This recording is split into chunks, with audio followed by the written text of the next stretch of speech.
He was the first scientist to become a public figure, a legend in our times.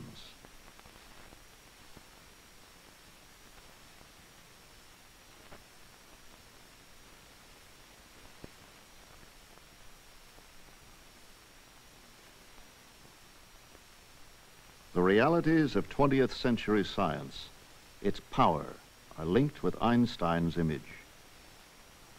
It followed from the special theory of relativity that mass and energy are but different manifestations of the same thing, a somewhat unfamiliar conception for the average mind.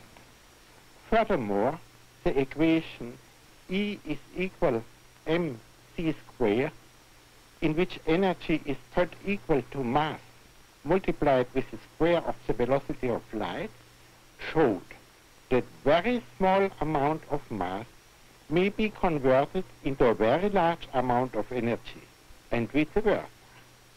The mass and energy were in fact equivalent, according to the formula mentioned above. This was demonstrated by Cockcroft and Walton in 1932 experimentally. The world of experience and the narrowness of consciousness bring about a sort of atomizing of the life of every human being. In a man of my type, the mind disengages itself from the momentary and merely personal and turns toward the mental grasp of things. 1905. In Europe there is peace and stability. Europeans are comfortable and secure in their well-ordered life, confident in their ideas and ideals. A sense of progress and power is part of the way of life. Previous generations have given them a revolution in coal, steel, steam power. Now there is a further revolution. Electricity is completing the transition from the medieval to the modern world. YouTube analytics show that about 94.5% of viewers are not subscribed to the channel. We are working hard to bring you all the interesting and highly informative documentaries. Please support our channel by subscribing and sharing our videos.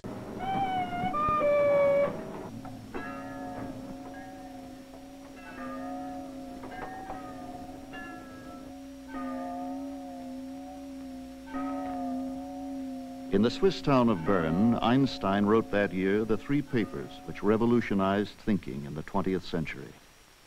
He worked in a patent office, technical expert, 3rd class.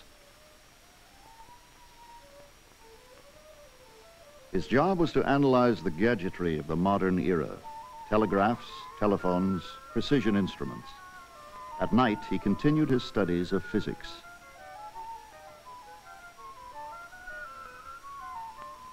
An outsider, he began to reshape scientific thinking. Who was he? These are the photographs of his youth. A German Jew, comfortable if modest childhood in Ulm and Munich. He rebelled at an early age against the rigidity of the Prussian classroom. At 16, he sought a less coercive education in Switzerland.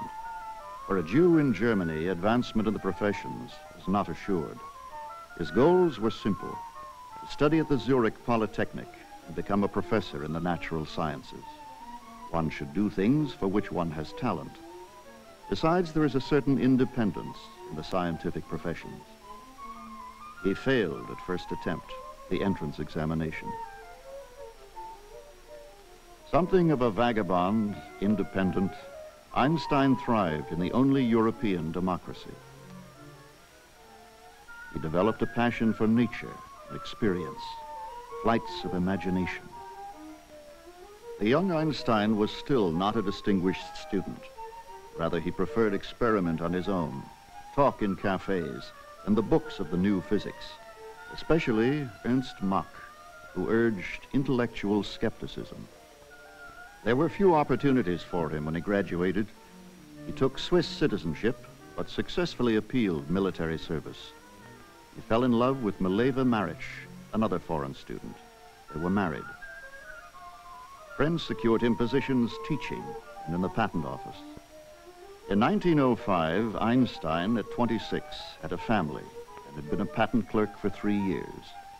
He shared his thoughts with his friends, among them Michel Bessel from the Zurich days, and a stylish bohemian society of 3 young intellectuals he gathered around him, the Olympian Academy, as they called it.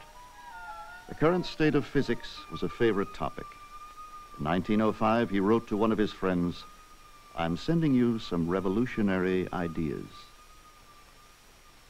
At the turn of the century, there were 2 alternative ways of viewing physics: through Newtonian mechanics or Maxwell's equations. 300 years before, Newton had described physical occurrences as instantaneous action between bodies at a distance.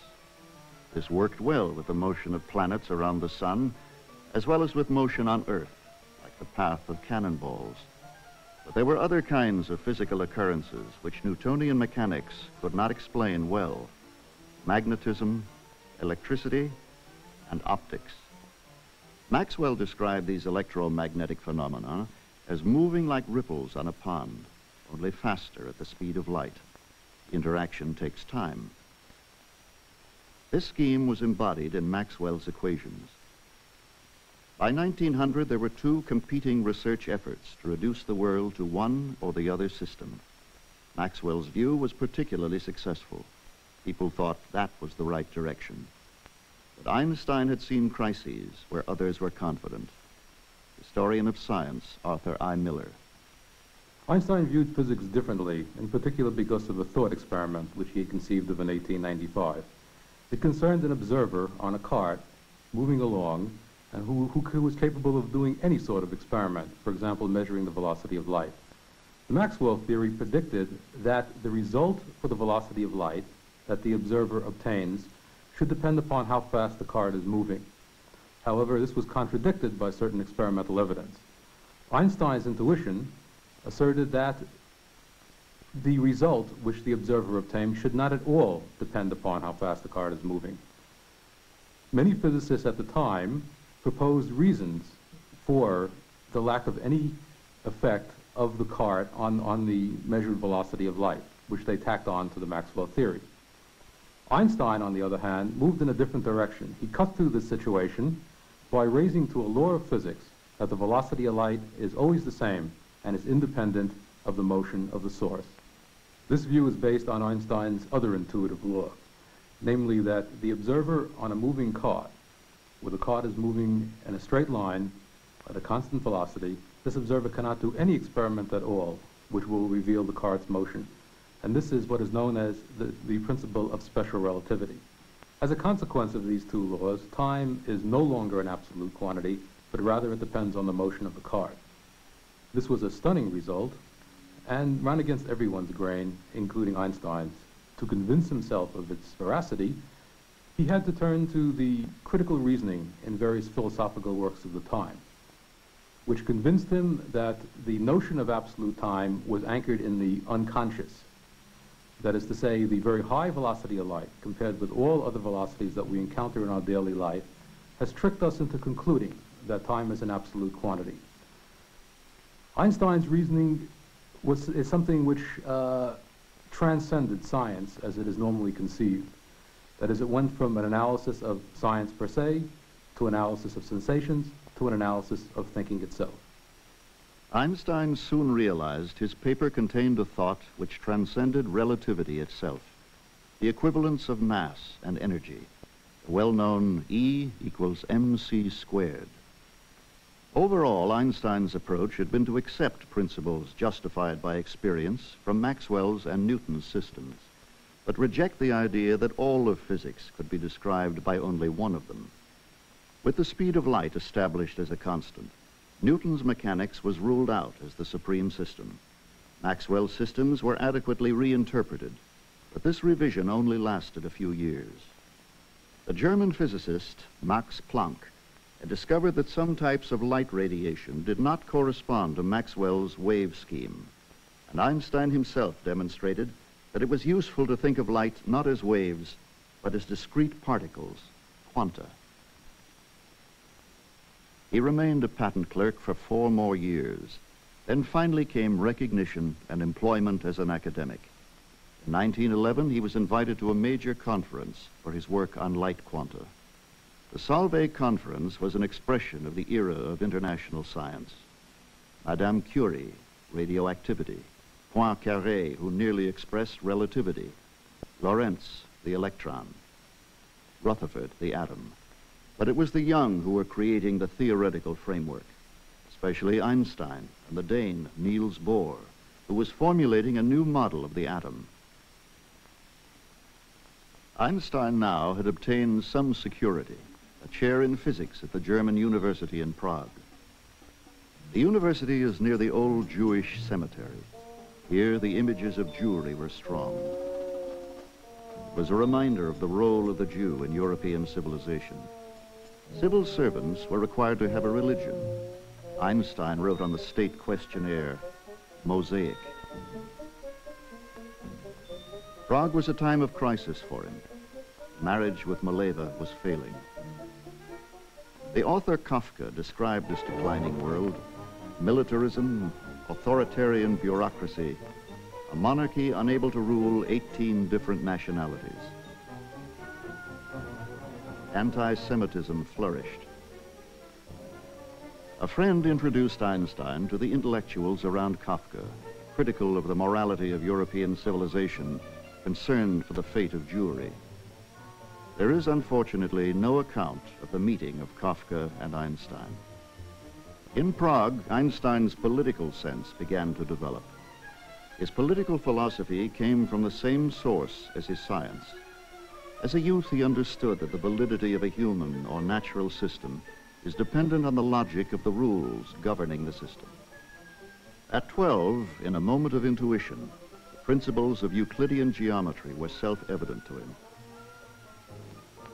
But principles, both moral and scientific, had correctness only insofar as they were justified in everyday experience.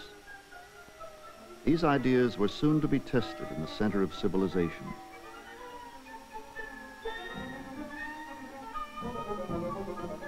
He had left Prague in 1912, returned to Zurich. Then came Berlin.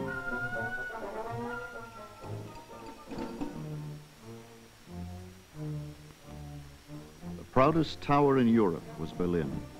Its monuments were testaments to its victories. Its streets the triumphs of 19th century civilization. No other nation had so well ordered its social energies and ideas.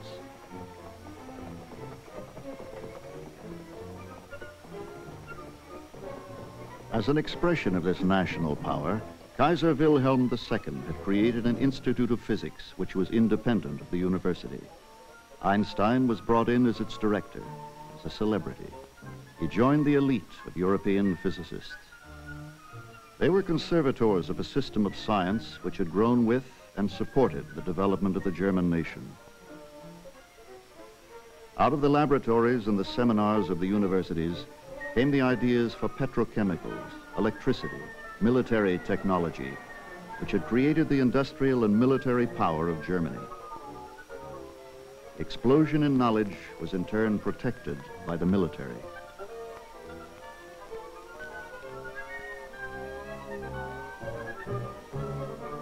This was Kultur, the proportion of ideas and power. 5 months after Einstein came to Berlin, the war happened. 93 German intellectuals immediately delivered a manifesto to the world. They urged faith in German militarism as the protector of civilization, and of the German nation that holds the legacy of Goethe, Beethoven, and Kant, no less than hearth and home. Another manifesto followed, signed by 4 academics. Einstein shared in the writing of this document. Suddenly, instinctively, Einstein emerged as a pacifist on the European scene. Never before has any war so completely disrupted cultural cooperation. Technology and communication suggest the need for international relations, which will move steadily toward a universal civilization. The scientist Georg Nicolai, who organized the manifesto, was not a Swiss citizen like Einstein. He went to jail. During the war, Einstein remained in touch with European intellectuals, among them Romain Rolland, on the subject of peace. German scientists, to Einstein's dismay, put their knowledge to work.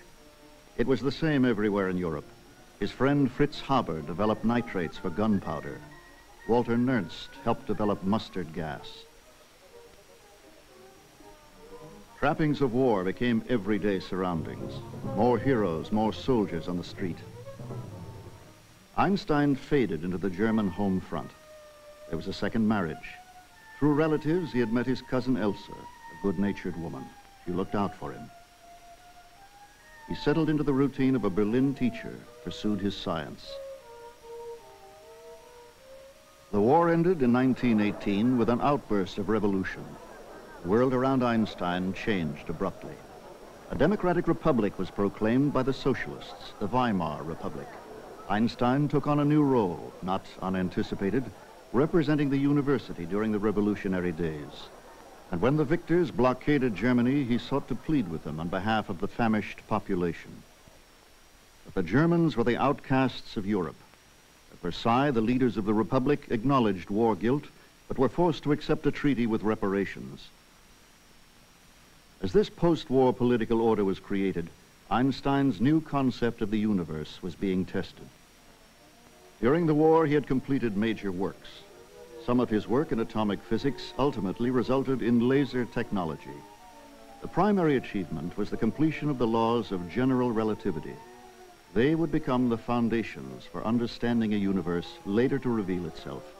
Black holes, gravity waves, and expanding boundaries. Even though special relativity removed the absolutism of space and time, it referred only to reference systems moving in a straight line with a constant velocity. Einstein removed this restriction by means of another thought experiment.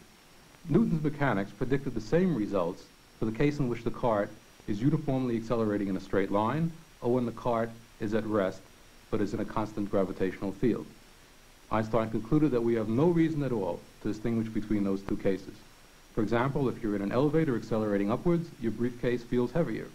But you could also consider yourself to be at rest, but in a gravitational field which is more intense than the one you would be in if you were standing on the Earth. So Einstein concluded one cannot do any experiment, whether it be electrical, optical, or mechanical, which can distinguish between the cases in which you're in a system which is accelerating or in a gravitational field. This is the principle of general relativity. Application of this principle to the Maxwell equations led Einstein to conclude that the velocity of light is a variable quantity, that is to say, it depends upon the gravitational field, and light can take a curved trajectory in a gravitational field. Another consequence was that measuring rods could be so severely distorted in gravitational fields that the concept of distance is very difficult to define. What Einstein ended up with was a mathematical formulation of curved space-time, in which the curvature of space is determined by gravitational field. Since fields result from matter, therefore it is matter that causes the curvature of space. General relativity predicted the curvature of light near massive bodies. An English expedition organized by Eddington in 1919 and a later American expedition tested this prediction during the eclipses. Had Einstein been wrong, there would have been no bending of the starlight. The observed deflection was within acceptable limits of prediction. The event made news, and the myth quickly emerged. Einstein was now a world celebrity. To the popular mind of the Jazz Age, he was the founder of a modern way of thinking. It's all relative. The familiar images of the world traveler began to take shape.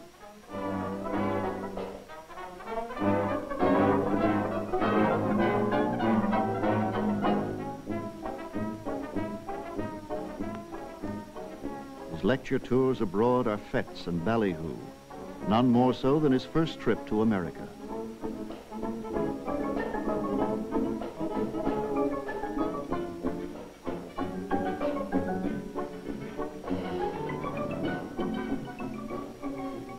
But there are serious purposes. The American trip was funded by the Zionists to raise money for the Hebrew University in Palestine. It was an emotional occasion when he inaugurated the university the following year.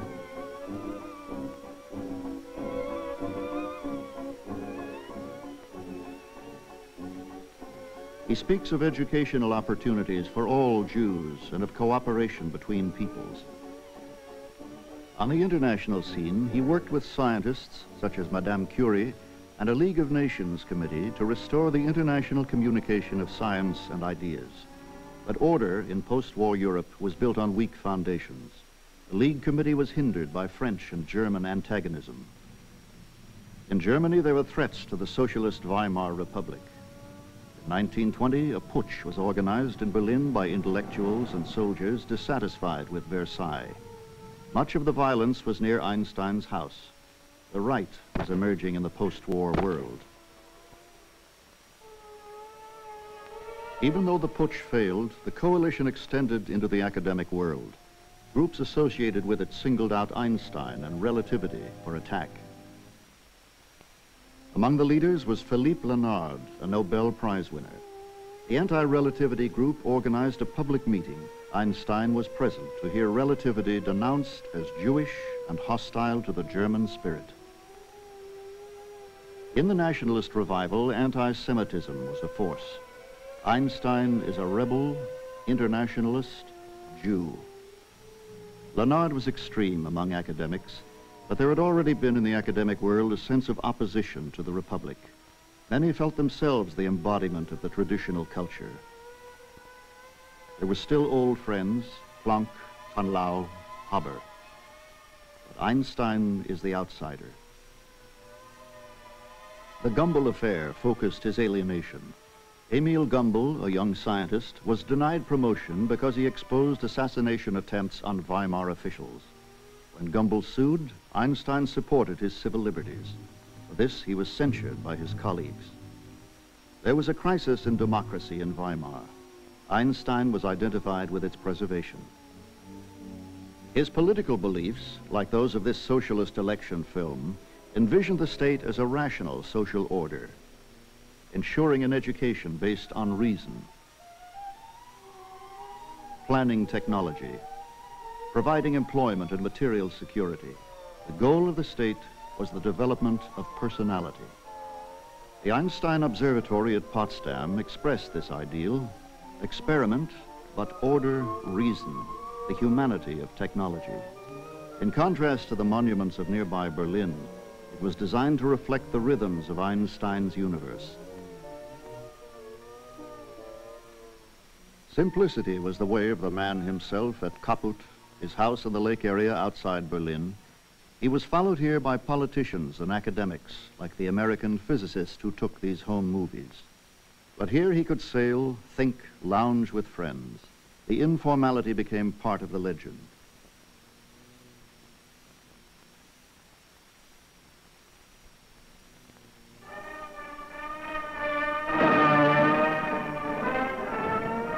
By 1929, Einstein was acknowledged as the high priest of science. He had a Nobel Prize for physics.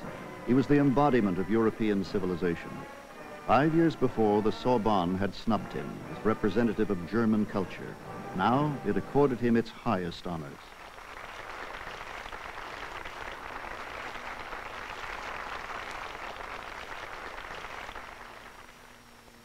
At 50, Einstein was at the peak of the scientific community.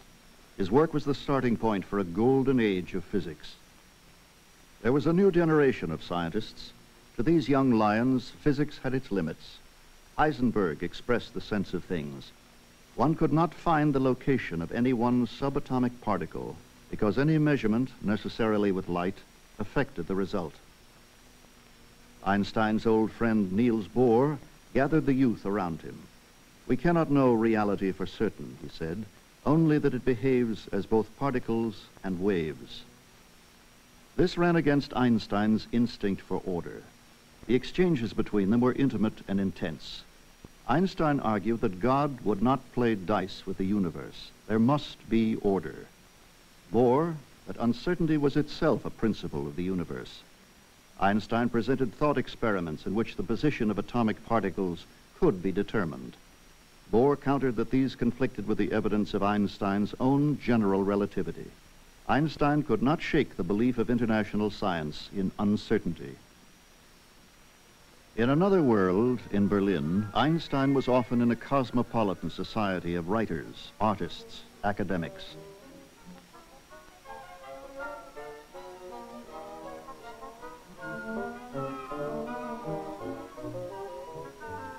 Supporters of Weimar democracy, they shared also Einstein's internationalist and pacifist views. Einstein was among their leading advocates. Geneva, the League of Nations, was the center of this society. A European outlook flourished around League programs for disarmament, extending from the far left in France to the heart of the English establishment. These are the voices of militant pacifism, reason, here gathered with George Bernard Shaw at a banquet honoring Einstein. Napoleon and other great men of his type, they were makers of empire. But there is an order of men who get beyond that. They are not makers of empires, but they are makers of universes. Their hands are unstained by the blood of any human being on earth. Ptolemy made a universe which lasted 1,400 years. Newton also made a universe which has lasted 300 years. Einstein has made a universe, and I can't tell you how long that will last. In Germany, the Weimar government was disintegrating. The Depression was beginning, and the issues of democracy were being taken to the street. Those who spoke of reason and brotherhood were few in number.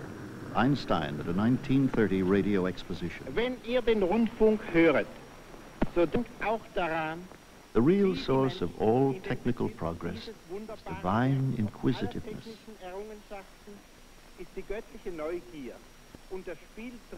And the instinct for play, the constructing and pondering researcher. And, no less, the constructive imagination of the technical inventor. The technicians not only ease the daily work of humans, but also make available the works of the finest thinkers and artists to the general public, whose enjoyment only a short time ago was a privilege of the great, and thus awaken the peoples from a sleepy stupor. That same year in 1930, Einstein made the first of 3 annual visits to America. His humanity was quickly projected to the public in newsreels such as this. In the greatest city of the world. I'm delighted. I'm delighted. What do you think of prohibition, Professor? Ich trinke nicht, also ist mir das ganz gleich. He doesn't drink at all, so he is not interested in this question. Professor, freut es Sie hier in Amerika wieder zu sein? Wenn ich nicht sehe, sicher.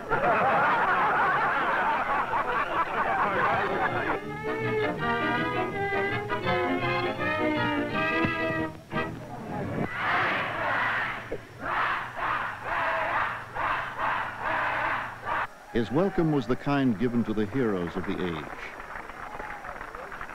He looked like Chaplin, and he had brains. What did you think of the reception? Of the post, the children? Ja, das war reizend. Nice? Yes, das war Like wirklich it? reizend.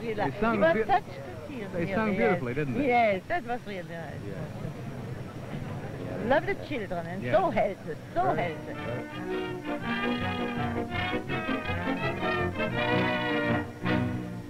Durch den überaus herzlichen Empfang, den Sie mir hier bereitet haben. He was brought to the California Institute of Technology by the Chancellor, Robert Millikan, to work with Europeans and Americans on new theories of the expanding universe. Mount Wilson Observatory was the center of their work. When he arrived, American physics was at a turning point. American science had an inclination toward big equipment and experiment. Since 1900, agencies had been plowing millions into a dozen elite institutions. Now, out of this funding of best science, as it was called, Americans were emerging in the vanguard of world physics. The Nobel laureate Millikan himself, who had measured the charge of the electron. Harold Urey of Chicago, who discovered deuterium. Laureate Compton, who experimentally confirmed Einstein's light quanta. Lawrence of Berkeley, who was building the first of his big cyclotrons and represented the destiny of American science. For the first time, Americans could meet Europeans on their own ground. That Einstein, the leading physicist of Europe, undertook these visits was a recognition of this equality.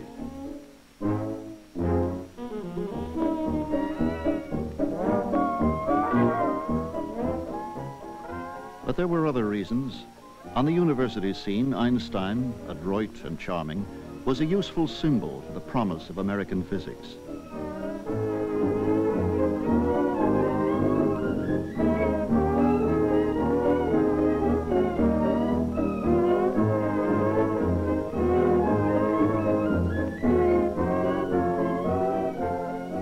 In California, it was a relaxed lifestyle. Einstein was at home in it, but irrepressible. He stood out among scientists with his independent views on man and society. He went his own way. Just arrived in 1930, he called for full disarmament, and suggested that if 2% of the military refused to serve, disarmament would follow. Each visit was a platform for internationalism, socialism, civil rights, and disarmament. The public tolerated it all. A legend was growing around him. There was the story, he asked Chaplin, "What does all this adulation mean?" Chaplin replied, "Nothing."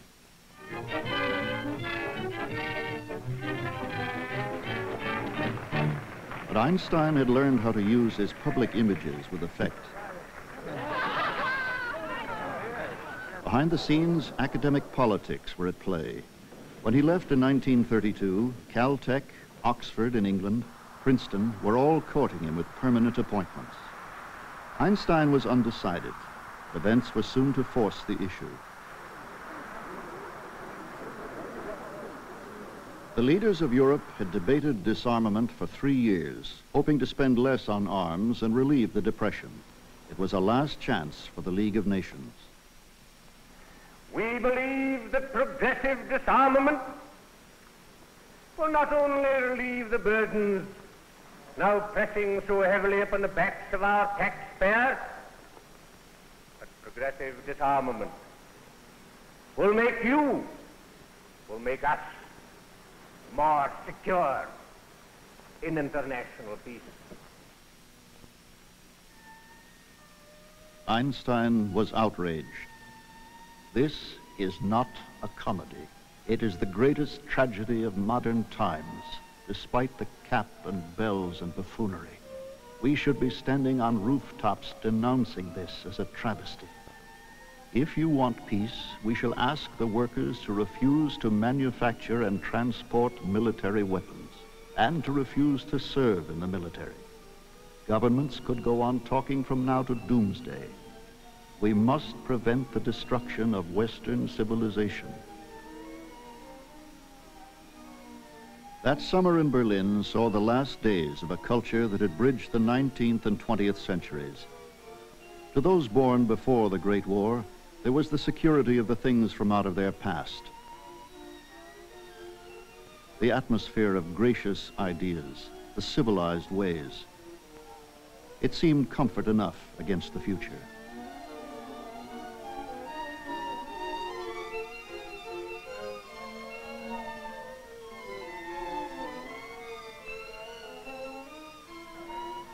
The Nazis were now the political force of Germany, controlling the streets and polls. That summer, Einstein finally agreed to spend part of each year at a new institute for research at Princeton. When he left for his visit that year, he knew that he was leaving his home forever. He called himself a bird of passage. Across the Atlantic, the Nazis came to power. Einstein's house in Kaput was searched, confiscated. His colleagues in the Prussian Academy forced his resignation. The events demonstrated to Einstein the failure of international order. Now there was a conflict in his mind. Could a pacifist commit himself to a military struggle against fascism? At a 54th birthday dinner in New York, he had spoken English for the first time in public. Dear friends, I was so covered with flowers that it's very difficult for me to bring to you my humble words. But I do it in German. Die Bedeutung der Jerusalemer Universität für das jüdische Volk. Jerusalem University has particular meaning now. Jews in Europe are being extensively denied access to education and the professions.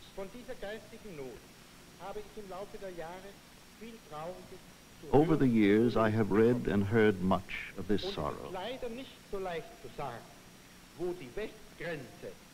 It is not easy to say where the western boundaries of Europe are to be found.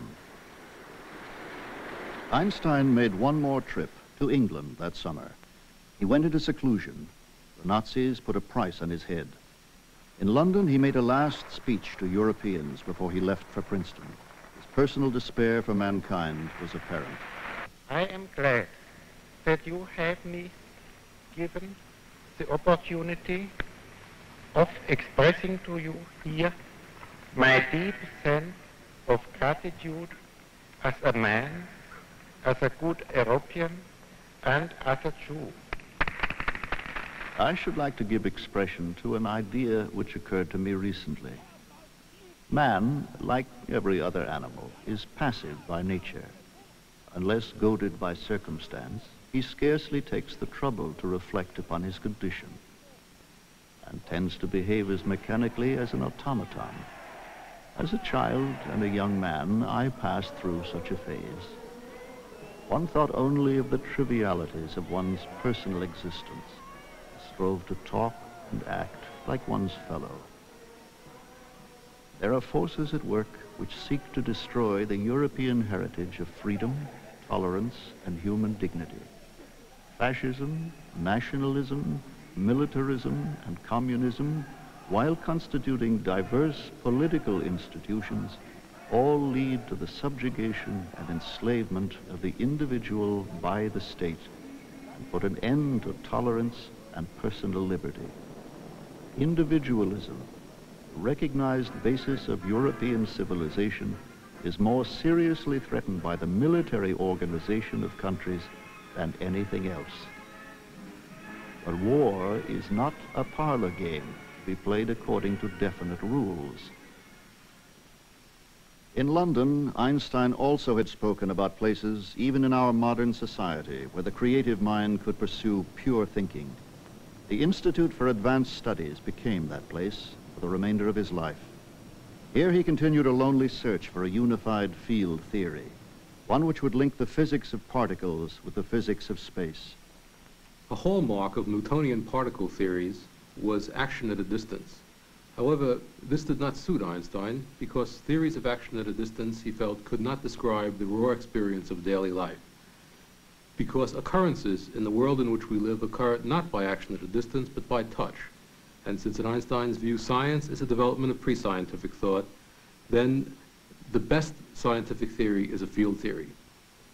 However, neither special nor general relativity theory remove the disturbing dualism of particle and field. That is, both particles and fields existed side by side.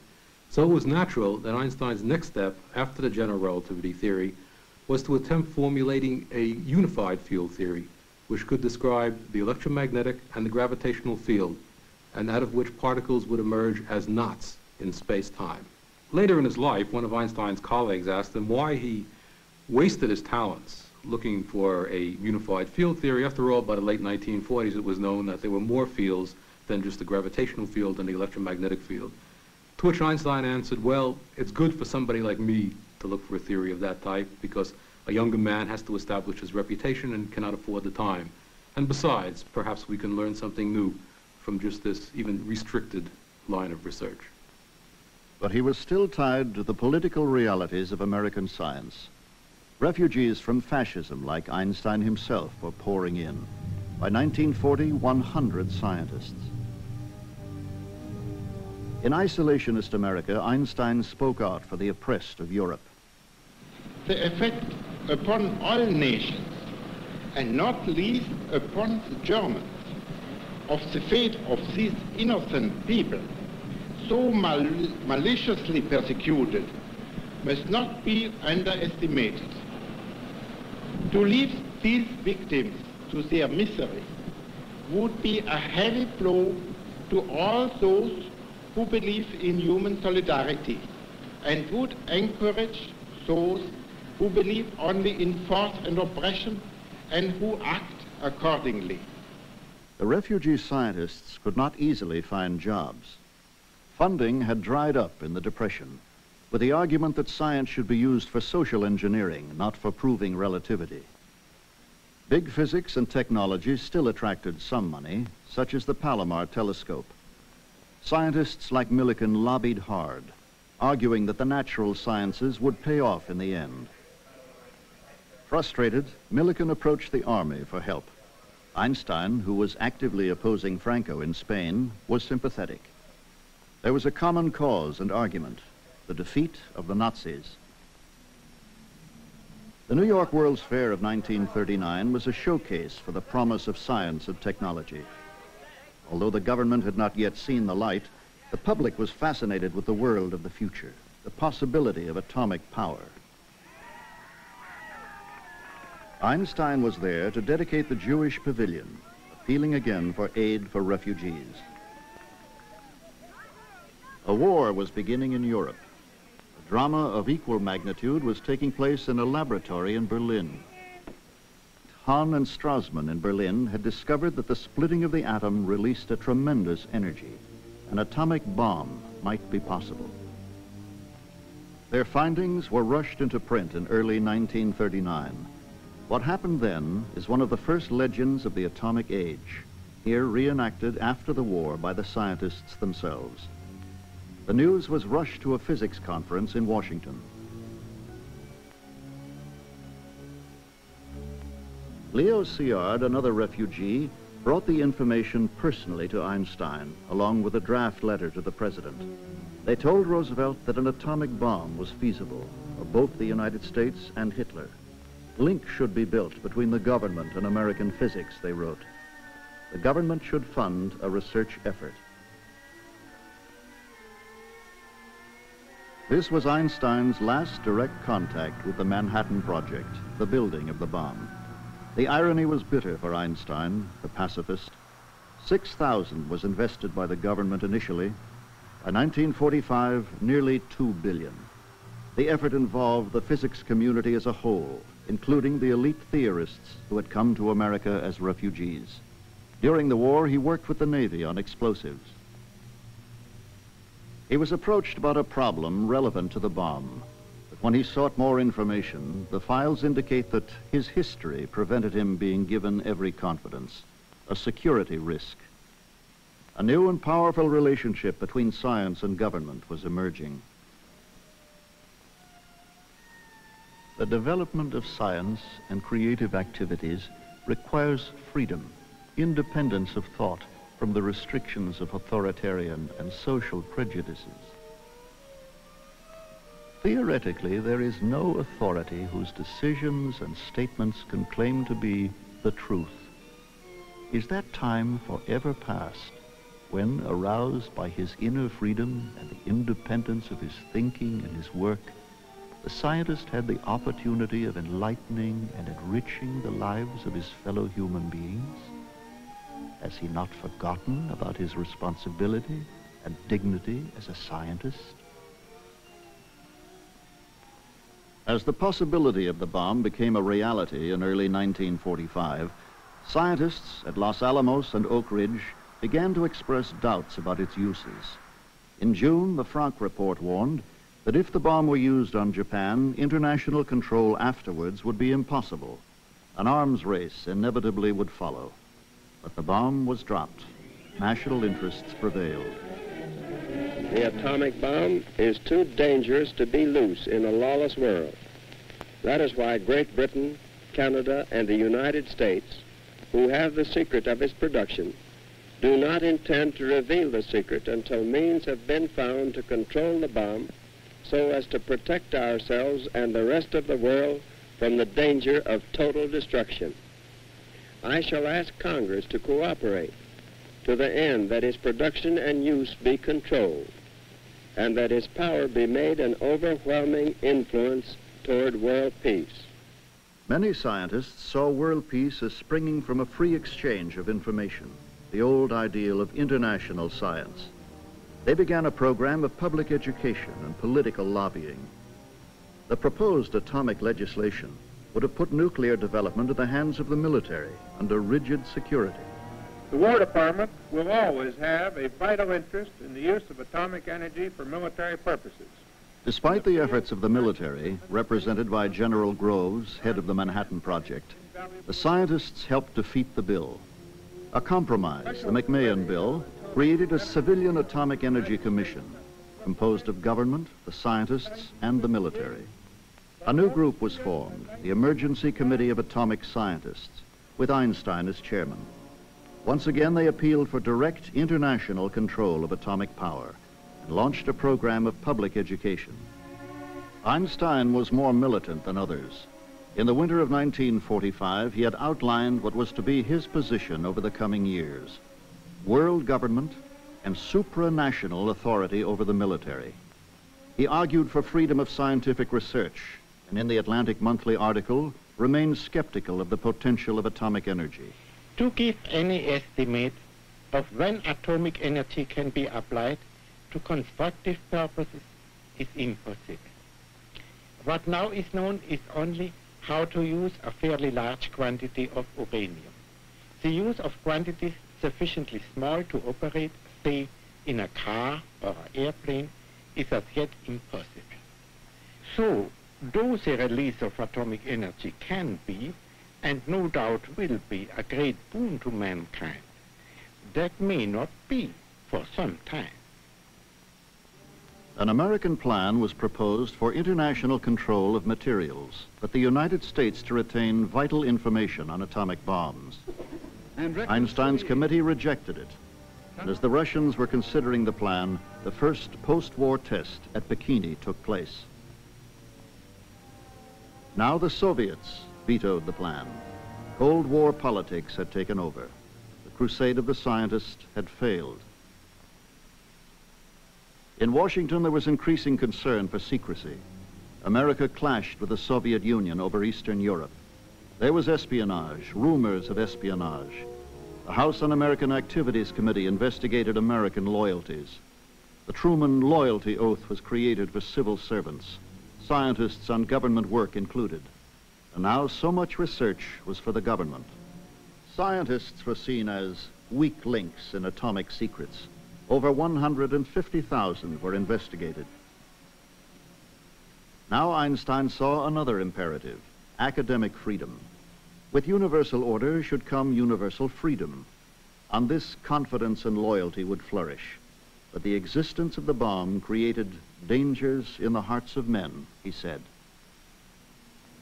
He made one of his rare public appearances at the 1947 Princeton commencement. Truman was the guest speaker. Universal training represents the most democratic, the most economical, and the most effective method of maintaining the military strength we need. It is the only way that such strength can be achieved without imposing a ruinous burden on our economy through the maintenance of a large standing armed force. We must remember above all that these young men would be training in order not to win a war, but in order to prevent one. The Cold War escalated. Soviet and American challenge and response. Einstein wrote, "Political rhetoric is taking on a life of its own." The Emergency Committee of Atomic Scientists, linked to One World movements, lost credibility in the public eye. Magic of the atomic scientist was tarnished. For some elite scientists, such as Niels Bohr, international ideals were preserved through UNESCO with its programs for international development of atomic power. Science flourished, but the context had changed. Before the war, government funding of basic research was obtained only with difficulty, a few $1 million.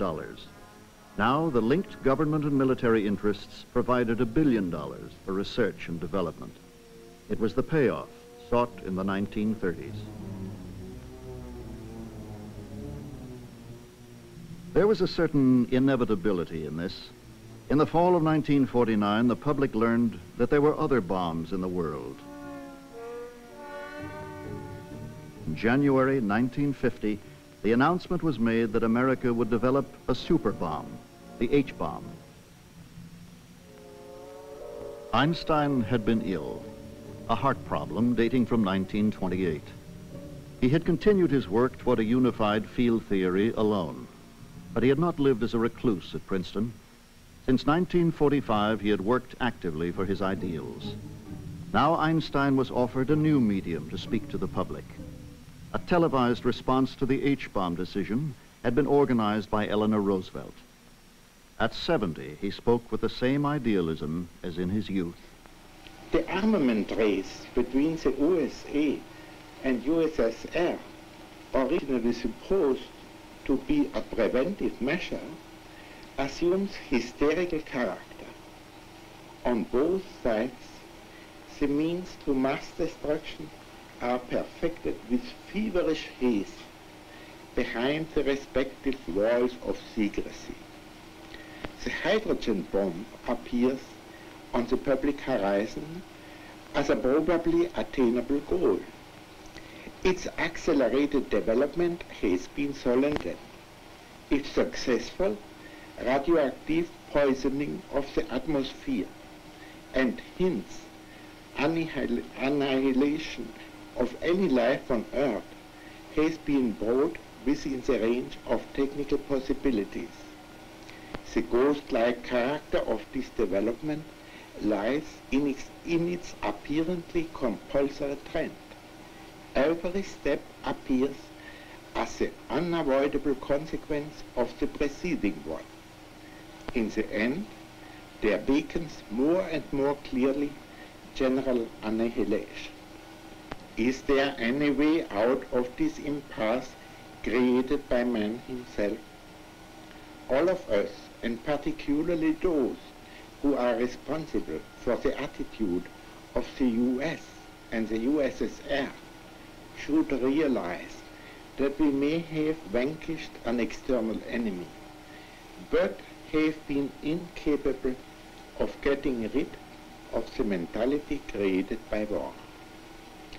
It is to achieve peace as long as every single action is taken with a possible future conflict in view.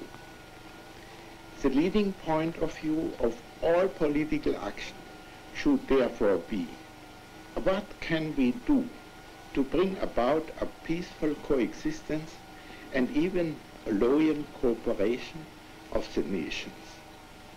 The first problem is to do away with mutual fear and distrust. Solemn renunciation of violence, not only with respect to means of mass destruction, is undoubtedly necessary. In the last analysis, every kind of peaceful cooperation among men is primarily based on mutual trust, and only secondly on institutions like courts of justice and police. This holds for nations as well as for individuals, and the basis of trust is loyal give and take. Einstein brought his ideals to America. He took only what he needed out of the American dream. The simple house on Mercer Street was never a barrier to the outside world.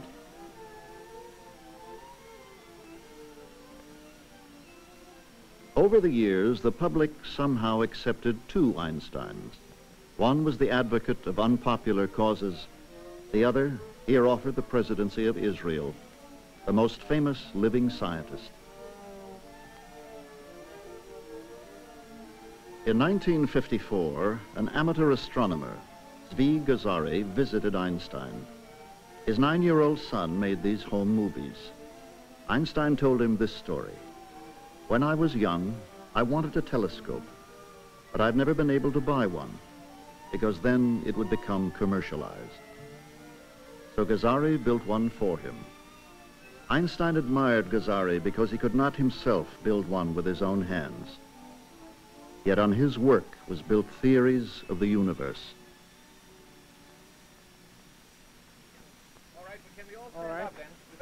One of his last public appearances was to dedicate the Albert Einstein Medical College in New York.